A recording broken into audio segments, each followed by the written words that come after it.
Cease fire और middle east में शांति की बात करते करते अमेरिकी राष्ट्रपति डोनाल्ड ट्रंप आक्रामक क्यों हो गए?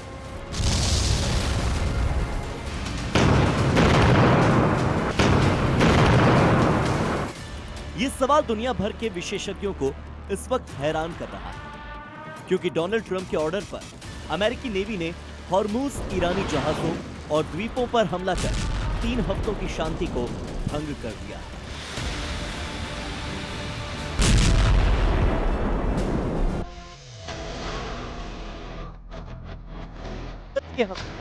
खलीफा ने कहा सीज फायर टूटा। दरअसल अमेरिकी सेना ने ओमान की खाड़ी में ईरानी तेल टैंकर्स को निशाना बनाया। और ईरान ने यह आरोप लगाते हुए अमेरिकी सेना को जवाब दिया कि ट्रंप ने सीज फायर के नाम पर धोखा दिया। इसे लेकर ईरानी सरकारी मीडिया और प्रेस टीवी ने एक बयान जारी किया। इस बयान में खातम अल अंबिया सेंट्रल हेडक्वार्टर के प्रवक्ता ने कहा कि अमेरिकी सेना ने जास्क के पास ईरानी समुद्री इलाके से हॉर्मुज स्ट्रेट की ओर जा रहे एक तेल टैंकर को निशाना बनाया। इसके बाद दोनों देशों के बीच फायरिंग हुई। ईरानी पलटवार के बाद अमेरिकी राष्ट्रपति डोनाल्ड ट्रंप फिर से धमकाने वाले मोड में आ चुके हैं। ट्रंप ने ईरान को चेतावनी दी है कि अगर तेहरान डील नहीं करता तो हम अटैक फिर से करेंगे। इसी तनातनी की वजह से अब एक बार फिर से हालात बिगड़ते हुए दिखाई दे रहे हैं। ईरान ने आरोप लगाया है कि अमेरिकी सेना ने ओमान की खाड़ी में ईरानी तेल टैंकर्स पर हमला किया। वहीं अमेरिका ने कहा कि उसने सिर्फ सेल्फ डिफेंस में कार्रवाई की। दरअसल जास्क के पास ईरानी समुद्री इलाके में जा रहे तेल टैंकर को अटैक किया गया। साथ ही फुजैरा बंदरगाह के पास दूसरे जहाज पर भी हमले का दावा है। ईरान का आरोप है कि बंदर खामिर, सीरिक और कैश्म द्वीप के तटीय इलाकों पर हवाई हमले हुए। हॉर्मुज से गुजर रहे अमेरिकी डिस्ट्रॉयर जहाजों पर मिसाइल और ड्रोन हमले हुए, लेकिन अमेरिकी सेना ने उन्हें मार गिराया और ईरान की दर्जनों छोटी नावों को वहीं के वहीं डुबो दिया।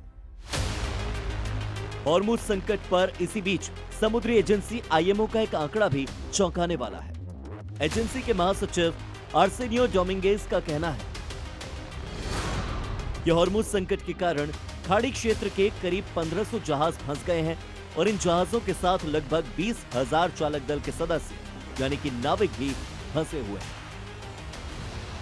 अब सवाल ये कि क्या ट्रंप हॉर्मुज की वजह से बड़े संकट को लेकर आक्रामक हुए?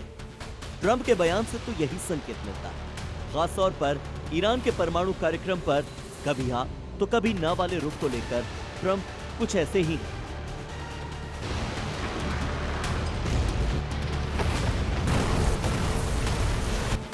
अमेरिका चाहता है कि ईरान अपना उच्च स्तर का समृद्ध यूरेनियम सौंप दे, 3 परमाणु सुविधाओं को बंद कर दे, 20 साल तक यूरेनियम एनरिचमेंट पर रोक लगा दे।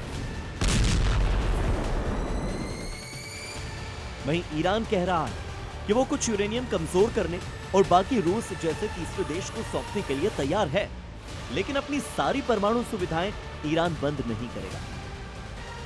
परमाणु कार्यक्रम के बाद टकराव की दूसरी वजह है हॉर्मुज स्ट्रेट, जिसे तेल व्यापार की लाइफलाइन माना जाता है। लेकिन इसी समुद्री रास्ते को खोलने पर दोनों देशों में टकराव बना हुआ है। इसी बीच दावा किया गया कि अमेरिका और ईरान के बीच में 30 दिन के नए संघर्ष विराम पर बातचीत चल रही है। प्रस्ताव है कि 30 दिनों तक सैन्य कार्रवाई रोकी जाए और इसी दौरान स्थायी समझौते पर बातचीत हो, यानी 40 दिनों की जंग, 15 दिनों की राहत और अब फिर युद्ध के बादल। मिडिल ईस्ट में शांति की कोशिशें जारी हैं, लेकिन भरोसा टूट चुका है। एक तरफ अमेरिका ईरान के परमाणु कार्यक्रम पर सख्त शर्तें चाहता है, तो दूसरी तरफ ईरान अपनी सैन्य और रणनीतिक ताकत से पीछे हटने को तैयार नहीं। अब दुनिया की नजर इस बात पर है कि क्या 30 दिन का नया सीज फायर जंग रोक पाएगा या हॉर्मुज से फिर से युद्ध की आग भड़क उठेगी। ब्यूरो रिपोर्ट, जी मीडिया।